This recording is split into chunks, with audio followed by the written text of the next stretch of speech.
Hello everyone, I am Sweety Singh Rajput. Welcome back to my YouTube channel. आज है 12 अगस्त 2023, daily current affair by SSR. So आज का lecture जो है बहुत ज़्यादा इंटरेस्टिंग रहेगा। सो प्लीज़ आप लोग वीडियो क्लास तक जरूर बने रहिएगा। ओके, स्टार्ट कर लेते हैं सेशन। हम सबसे पहले करने वाले हैं quick revision and top 10 questions होंगे जो कि होंगे 12 अगस्त से related and with background information के साथ हम इनको डिस्कस करेंगे। तो आप वीडियो क्लास तक जरूर बने रहिएगा। अगर आपको वीडियो अच्छी लगती है तो प्लीज़ आप वीडियो को लाइक एंड सब्सक्राइब जरूर करें। ओके, तो चलिए स्टार्ट करते हैं सेशन। आप सभी को कमेंट बॉक्स में जय हिंद जय भारत टाइप करना है। ओके, जय हिंद जय भारत के साथ ही हम लोग अपने सेशन को स्टार्ट करते हैं। अगर आप मेरे चैनल पे न्यू हैं तो प्लीज आप मेरे चैनल को सब्सक्राइब करना ना भूलें और बेल आइकन पे क्लिक जरूर कीजिएगा ताकि जो भी वीडियोस हैं उन सभी की नोटिफिकेशन आप तक पहुंच जाए। सो स्टार्ट कर लेते हैं यहाँ पे क्विक रिवीजन। तो क्विक रिवीजन में फर्स्ट क्वेश्चन आप सभी के सामने है, जैसे कि है विश्व आदि दिवस कब मनाया गया है। तो आदिवासी दिवस जो है 9 अगस्त को ही मनाया जाता है हर साल। नेक्स्ट है किसे तट रक्षक बल के अतिरिक्त महानिदेशक के रूप में नियुक्त कर लिया गया है। तो एस परमेश जी को अभी तट रक्षक बल के अतिरिक्त महानिदेशक के रूप में चुना गया है। नेक्स्ट है T20 क्रिकेट में अर्धशतक लगाने वाले दूसरे सबसे युवा भारतीय कौन बने हैं। तो तिलक वर्मा जी हैं जो अभी T20 क्रिकेट में अर्धशतक लगाने वाले दूसरे सबसे युवा भारतीय बन गए हैं। पहले कौन है जल्दी बताइए। नेक्स्ट है भारत और किस देश ने 5वीं संयुक्त व्यापार उपयोग बैठक आयोजित की है। तो वियतनाम ने। वियतनाम और भारत दोनों ने मिलकर अभी 5वीं संयुक्त व्यापार उपयोग बैठक को एक साथ आयोजित किया है, दोनों ने मिलकर। नेक्स्ट है इपिड़ा हवाई अड्डा मार्ग से किस देश को ताजा अनार की पहली परीक्षण शिपमेंट निर्यात की गई है। तो अमेरिका को किया गया है। नेक्स्ट है वर्ल्ड हेराचिक चैंपियनशिप 2023 में कौन शीर्ष पर रहा है। ठीक है, तो भारत जो है शीर्ष पर रहा है वर्ल्ड एरोचिक चैंपियनशिप 2023 में। नेक्स्ट है कौन सी राज्य सरकार गृह लक्ष्मी योजना शुरू करेगी। तो तेलंगाना की राज्य सरकार है जो कि अभी गृह लक्ष्मी योजना की शुरुआत कर रही है। नेक्स्ट है किस राज्य के मंत्रिमंडल ने जल पर्यटन और सहायक साहसिक खेल नीति 2023 को मंजूरी दी है। तो उत्तर प्रदेश राज्य सरकार ने अभी जल पर्यटन और साहसिक खेल नीति 2023 को मंजूरी दी गई है। नेक्स्ट है तीसरी G20 भ्रष्टाचार विरोधी बैठक कहाँ होगी। कोलकाता में होने वाली है। ठीक है, नेक्स्ट है भारतीय खेल प्राधिकरण द्वारा एशियाई खेलों में भाग लेने वाले एथलीटों पर बनाई गई शॉर्ट फिल्म का क्या नाम है। तो हल्ला बोल है इस पिक्चर का नाम, जो कि शॉर्ट फिल्म है जो कि एशियाई खेलों में जो पार्टिसिपेटर हैं उन सबको मोटिवेट किया जा सके और खेलों के तरफ युवाओं का ध्यान आए ताकि वो भी अपने करियर को अब खेलों की तरफ आए और उनका करियर भी इसमें वो लोग बना सकें। ओके, सो अब तो चलिए यहाँ पे हम लोग करते हैं स्टार्ट आज का सेशन। जैसे कि 12 अगस्त 2023 है, daily current affair by SSR. First question आप सभी के सामने हाजिर है। तो फर्स्ट क्वेश्चन है हाल ही में विश्व जैव ईंधन दिवस कब मनाया गया है। तो अभी हाल ही में 10 अगस्त को, ऑप्शन डी करेक्ट है, यानी 10 अगस्त को ही हम क्या मनाते हैं, विश्व जैव ईंधन दिवस के रूप में मनाते हैं। बहुत ज्यादा इंपॉर्टेंट डे है। तो चलिए डिस्कस करते हैं यहाँ पे विद बैकग्राउंड इन्फॉर्मेशन। तो वर्ल्ड बायोफ्यूल डे जो है प्रत्येक वर्ष जो है 10 अगस्त को ही मनाया जाता है ताकि परंपरागत फॉइल्स ईंधन के विकल्प के रूप में गैर फॉइल्स ईंधन के महत्व के बारे में जागरूकता बढ़ाई जा सके और बायोफ्यूल क्षेत्र में सरकार द्वारा की जाने वाले विभिन्न प्रयासों को हाईलाइट किया जा सके। बहुत ज्यादा इंपॉर्टेंट है ये हमारे लिए वर्ल्ड बायोफ्यूल डे, ताकि हम लोग ज्यादा से ज्यादा पर्यावरण के ऊपर ध्यान दें। ओके, ताकि क्या हो कि जो भी अभी जो हमारा वातावरण है बहुत ज्यादा दूषित हो चुका है जो कि हम लोगों ने किया है, इसीलिए वर्ल्ड बायोफ्यूल डे को मनाया जाता है ताकि लोगों को जागरूकता उनके बीच में बढ़ाई जा सके। इस दिन जो है इस दिन को जो है कि सर रुडोल्फ डीजल द्वारा किए गए अनुसंधान प्रयोग में सम्मानित किया जाता है जिन्होंने 1893 में मूंगफली के तेल से एक इंजन को चलाया था। तो इसीलिए जो है 10 अगस्त को ही हम लोग वर्ल्ड बायोफ्यूल डे के रूप में मनाते हैं। नेक्स्ट है उनके रिसर्च और एक्सपेरिमेंट के पूर्व अनुमान किया था कि वनस्पति तेल आगामी शताब्दी में विभिन्न मैकेनिकल इंजनों को ईंधन देने के लिए फॉल्स ईंधन की जगह ले सकता है। इसीलिए जो है कि इन्होंने क्या किया था, सर रुडोल्फ ने, कि जिन्होंने इन्होंने बेसिकली क्या किया था, जो वनस्पति तेल होते हैं उसी को बढ़ाने के ऊपर इन्होंने काम किया था, और इन्होंने मूंगफली के तेल से ही इंजन को चलाया था। नेक्स्ट है वर्ल्ड बायोफ्यूल डे, जो है बायोफ्यूल डे का पेट्रोलियम और प्राकृतिक गैस मंत्रालय द्वारा 2015 में मनाया जा रहा है। यानी कि वर्ल्ड बायोफ्यूल डे को जो है 2015 से मनाना स्टार्ट किया गया है। तो इंपॉर्टेंट है और बेसिक है, याद रखिएगा। नेक्स्ट क्वेश्चन की ओर मूव करेंगे, जो कि सेकंड है, हाल ही में प्रधानमंत्री जन धन योजना के लाभार्थियों की संख्या में कौन शीर्ष पर रहा है? तो आपको पता होना चाहिए, यहाँ पे करेक्ट ऑप्शन ऑप्शन डी यानी बिहार।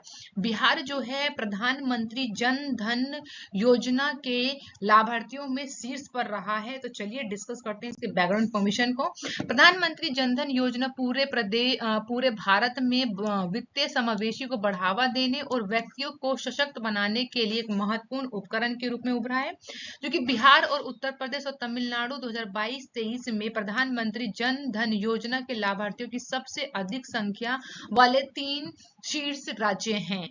तो बिहार, उत्तर प्रदेश और तमिलनाडु, ये 3 टॉप स्टेट हैं जो कि प्रधानमंत्री जन धन योजना में लाभार्थियों की सबसे अधिक संख्या है इनमें।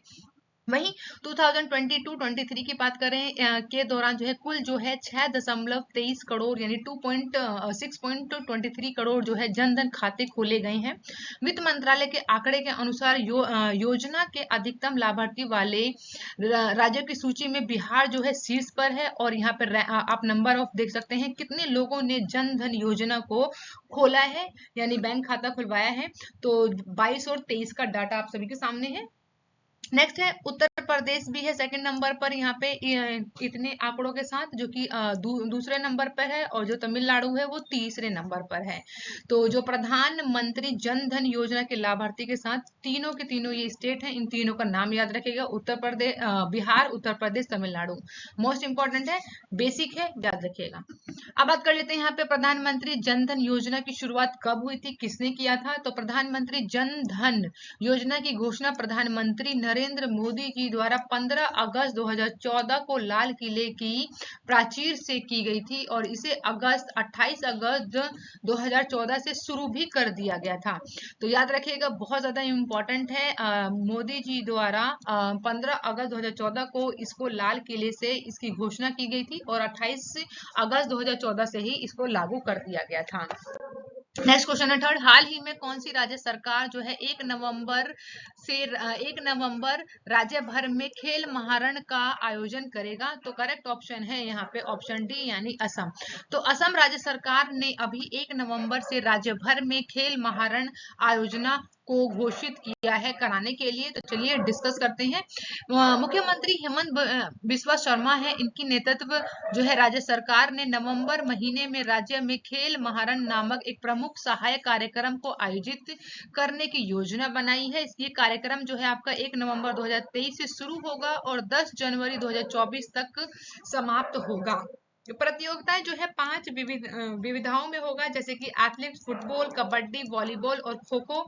ये 5 यहाँ पे जो बोल सकते हैं कंपटीशन होंगे खिलाड़ियों के बीच में। वही 4 आयु श्रेणियों में इसकी घोषणा की गई है, जिसमें अंडर 19 पुरुष, अंडर 19 महिला होंगी यानी फीमेल, और अंडर 19 के ऊपर 19 से ऊपर पुरुष और 19 से ऊपर की महिलाएं भी शामिल हो सकती हैं। जिला स्तरीय कार्यक्रम संबंधित खेल प्रतिष्ठानों में आयोजित किए जाएंगे, जबकि राज्य स्तरीय कार्यक्रम राज्य के 5 शहरों में होगा, जो कि गुवाहाटी, डिब्रूगढ़, सिलचर और कोकराझार और दिफू में आयोजित किया जाएगा। तो इंपॉर्टेंट है, क्योंकि ये आने वाले टाइम में भी ये आपके करंट अफेयर में बना रहेगा। तो याद रखिएगा, खेल महारण किस राज्य से संबंधित है? तो कहाँ संबंधित है? असम से संबंधित है। नेक्स्ट क्वेश्चन है फोर्थ, हाल ही में किस राज्य के मुख्यमंत्री ने इंदिरा गांधी मुफ्त स्मार्टफोन योजना 2023 की शुरुआत की है? तो इंदिरा गांधी मुफ्त स्मार्टफोन 2023 की जो योजना है किस राज्य के द्वारा चलाई गई है? तो राजस्थान के द्वारा। ऑप्शन डी करेक्ट है अगेन। तो राजस्थान जो है वो यहाँ पर अभी महिलाओं के लिए इंदिरा गांधी मुफ्त स्मार्टफोन योजना की शुरुआत की है। तो चलिए समझते हैं क्या है ये योजना। हाल ही में राजस्थान के मुख्यमंत्री अशोक गहलोत ने एक नई योजना की घोषणा की है जिसका नाम है इंदिरा गांधी मुफ्त स्मार्टफोन योजना। 23 नाम रखा है। इसके माध्यम से राजस्थान सरकार जो है सभी के लिए मुफ्त मोबाइल फोन के साथ इंटरनेट और वॉइस कॉल सेवा प्रदान करने का प्रयास करेगी। सरकार जो है पूरे राज्य में महिलाओं को इंदिरा गांधी मुफ्त स्मार्टफोन योजना 2023 के पहले दौरे में कुल 40 लाख मोबाइल फोन वितरित करने का लक्ष्य रखा है, जो इनका टारगेट रखा है। तो याद रखिएगा क्योंकि ये योजना है इंदिरा गांधी मुफ्त स्मार्टफोन योजना 2023। तो ये कहाँ से संबंधित है?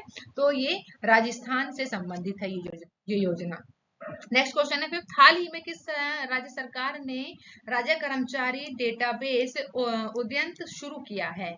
तो ये अभी महाराष्ट्र सरकार ने किया है। ऑप्शन सी करेक्ट है। महाराष्ट्र सरकार के द्वारा अभी राज्य कर्मचारी डेटाबेस उद्यंत शुरू किया गया है।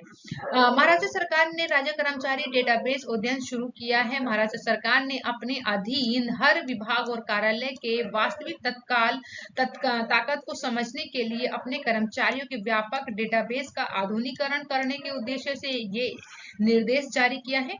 योजना विभाग के एक आधिकारिक आदेश जारी कर लिंग, जाति, धर्म, शारीरिक अक्षमता यदि कोई हो, शामिल होने और सेवानिवृत्ति की तारीख, जन्मतिथि, कर्मचारी के बैंक खाते विवरण सहित विशिष्ट विवरण मांगे गए हैं ताकि एक पर्टिकुलर डेटा को वो लोग एक जगह पे रख सकें जो भी उनके राज्य कर्मचारी हैं। तो ये इंपॉर्टेंट है और बहुत अच्छा भी काम किया जा रहा है। इसमें आता है कि सूचना का पहला प्रमाण पत्र जो है इस वर्ष के 1 सितंबर से 30 नवंबर के बीच में अपलोड करना होगा। ठीक है, जो कि प्रस्तुत जानकारी में उद्यंतीकरण और त्रुटि को दूर करने के कार्य जो है 1 दिसंबर से 28 फरवरी 2024 के बीच में पूरा करना होगा। अगर कोई मिस्टेक भी हो जाता है, अगर आपसे वो फीड करने में डेटा, तो आप उसमें कुछ जो भी चेंज करना है वो आप कर सकते हैं 1 दिसंबर से लेकर 28 फरवरी 2024 के बीच तक। तो याद रखिएगा, राज्य कर्मचारी डेटाबेस उद्यंत कहाँ शुरू किया गया है? तो महाराष्ट्र सरकार के द्वारा शुरू किया गया है। नेक्स्ट क्वेश्चन है, हाल ही में किस देश के ऑस्कर विजेता निर्देशक विलियम फेडरिकन का निधन हुआ है? तो ये अमेरिका के हैं। ऑप्शन सी करेक्ट है। तो अमेरिका के हैं जिनका नाम है विलियम फेडरिकन। तो विलियम फेडरिकन की बात करें तो ये हैं ऑस्कर विजेता जो कि निर्देशक हैं। तो याद रखिएगा, ठीक है। ऑस्कर विजेता अमेरिकी निर्देशक हैं विलियम फेडरिकन, जिन्होंने फिल्म द एक्सीरेट्स और द फ्रेंच कनेक्शन चर्चित फिल्में हैं जो कि ऑस्कर में गई थी इनके, और ये ऑस्कर विजेता भी हैं। इन्होंने अमेरिका के कैलिफोर्निया राज्य में लॉस एंजिला में अपने 87 ईयर के ये थे और इन्होंने दुनिया से अलविदा कह दिया है। अगर इनके जन्मदिन की बात करें तो फेडरिकन का जो जन्म है वो 29 अगस्त 1935 को अमेरिका के इलिनॉइस राज्य के शिकागो में हुआ था। तो याद रखिएगा, ये इंपॉर्टेंट पर्सनालिटी बन जाती है। नेक्स्ट है 7, हाल ही में किस राज्य में हाथियों की संख्या में रिकॉर्ड वृद्धि हुई है? तो अभी जो एक सर्वे हुआ है जो कि 5 सालों में होता है, तो वो राज्य कौन सा है? तो ऑप्शन ए करेक्ट है, यानी कर्नाटक राज्य जो है यहाँ पर हाथियों की संख्या में वृद्धि को दर्ज किया है। वाह, कितने प्यारे से और कितने क्यूट है ये एलिफेंट्स। तो चलिए डिस्कस कर लेते हैं एक बार। कर्नाटक में हाथियों की संख्या में वृद्धि दर्ज की गई है। नवीनतम सर्वेक्षण के अनुसार बात करें तो राज्यों में हाथियों की संख्या जो है 6000 बोल सकते हैं कि 6049 से बढ़कर कितने हो गए? 6395 हो गए हैं। वन मंत्री ईश्वर खंड्रे ने बताया है कि मई में हुई हाथियों की गणना की रिपोर्ट जारी की गई है। उन्होंने ये भी कहा है कि साल 2017 में हुई अंतिम गणना की तुलना में जो है यहाँ पे 346 हाथियों की संख्या बढ़ी है।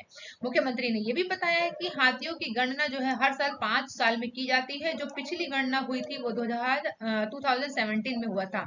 अब बात करते हैं फैक्ट की यहाँ पर, तो 12 अगस्त को ही यानी आज के दिन ही विश्व हाथी दिवस के रूप में मनाया जाता है ताकि इनके निवास स्थल के संरक्षण को लेकर जागरूकता कैसे फैलाई जाए और कैसे ये अपने आसियाने में यानी जंगलों में ये सही से रह सके।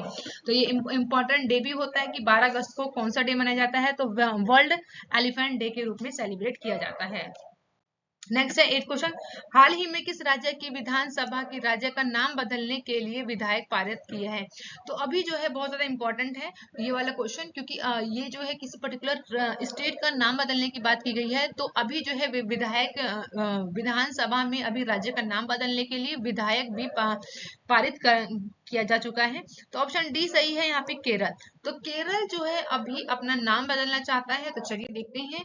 देश की आजादी के करीब 9 साल बाद 1 नवंबर 1956 को भाषा के आधार पर केरल नाम से एक अलग राज्य बनाया गया था। वहीं दक्षिण भारत में केरल, जिसे गॉड्स ओन कंट्री कहा जाता है, का नाम जो है संविधान की पहली अनुसूची के तहत केरल दर्ज किया गया था। केरल की विधानसभा में सर्वसम्मति से केंद्र सरकार से संविधान की 8वीं अनुसूची के तहत सभी आधिकारिक भाषाओं में राज्य का आधिकारिक नाम बदलकर केरलम करने के लिए आवश्यक संशोधन करने का अनुरोध किया गया है राज्य सरकार द्वारा। वही संविधान की पहली अनुसूची में राज्यों और केंद्र शासित प्रदेशों और उनके क्षेत्रीय क्षेत्रों की गणना की गई है, जबकि 8वीं अनुसूची में भारत की 22 आधिकारिक भाषाओं की सूची है। तो याद रखिएगा, अभी केरल ने जो है केरलम नाम करने की बात की है। संशोधन में वो बोल सकते हैं कि यहाँ पे वो अपने राज्य का नाम बदलना चाहते हैं। तो ये इंपॉर्टेंट है। और ये याद रखिएगा कि केरल राज्य का जो गठन किया गया था, कब किया गया था? 9 साल बाद, यानी 1 नवंबर 1956 को किया गया था। 9th क्वेश्चन की बात करेंगे। हाल ही में हरि नरके का निधन हुआ है, वह कौन थे? तो हरि नरके की बात करें तो ये एक लेखक थे जिनका भी हाल ही में निधन हो गया है। तो हरि नरके को याद रखिएगा, इनका नेम, जो कि एक क्या थे? राइटर थे। नेक्स्ट है, हाल ही में बेहतर इंटरनेट कनेक्टिविटी के मामले में दक्षिण एशिया में कौन शीर्ष पर रहा है? तो भूटान। ऑप्शन ए करेक्ट है, यानी भूटान जो है इंटरनेट कनेक्टिविटी के मामले में दक्षिण एशिया में सबसे जो रैंक हासिल की है टॉप की, वो फर्स्ट रैंक हासिल की है भूटान ने। रिपोर्ट के अनुसार बात करें तो इंटरनेट की मजबूती के मामले में दक्षिण एशिया में भारत 43% के कुल स्कोर के साथ जो है 6ठे स्थान पर है। वहीं इस सूची में भारत का स्थान जो है भूटान के 58% है। बांग्लादेश की बात करें तो 51% के साथ है। मालदीव की 50% के साथ है। श्रीलंका 47, नेपाल 43 के बाद आता है। यानी फर्स्ट पे तो भूटान है, भूटान के बाद बात करेंगे इसमें भारत के बाद जो ये सारे कंट्रीज आते हैं यहाँ पे। इस रिपोर्ट में इंटरनेट के बुनियादी ढांचे में रखा गया प्रदर्शन, सुरक्षा, बाजार के अनुरूप तैयारी पर गौर किया गया था। वही सूची में हालांकि भारत का स्थान पाकिस्तान से बेहतर है। रिपोर्ट में ये भी कहा गया है कि सुरक्षा के मामले में भारत का स्थान जो है औसत से बेहतर है। अगर बात करूं मैं इंटरनेट के जनक कौन है, तो इनका नाम है विंट सेफिर। ठीक है, तो विंट सेफिर जो है वो इंटरनेट के जनक है, ये भी याद रखिएगा। और भारत का जो रैंक है वो 6 है, और बेहतर का इंटरनेट कनेक्टिविटी में। और फर्स्ट नंबर पर कौन है? भूटान है। आप लोग के लिए क्वेश्चन है जो कि क्वेश्चन ऑफ द डे रहेगा, तो आप सभी को कमेंट बॉक्स में आंसर करना है। हाल ही में T20 क्रिकेट में अर्धशतक लगाने वाले दूसरे सबसे युवा भारतीय कौन बने हैं? ऑप्शन आप सभी के सामने, जल्दी से आपको करेक्ट ऑप्शन को बताना है कमेंट बॉक्स में। नेक्स्ट है, जो कि लास्ट वीडियो में मैंने आप लोगों से क्वेश्चन पूछा था, तो आप सभी के सामने, हाल ही में भारतीय मूल के कौन टेस्ला के नए सीईओ बनाए गए हैं? तो वैभव तनेजा। तो ऑप्शन बी करेक्ट था यहाँ पे। ओके, तो वैभव तनेजा जी को बनाया गया है टेस्ला के नए CEO. And thank you for watching guys, मिलते हैं नेक्स्ट वीडियो में। आप अपना बहुत ज्यादा ध्यान रखिएगा। Okay, bye bye and take care.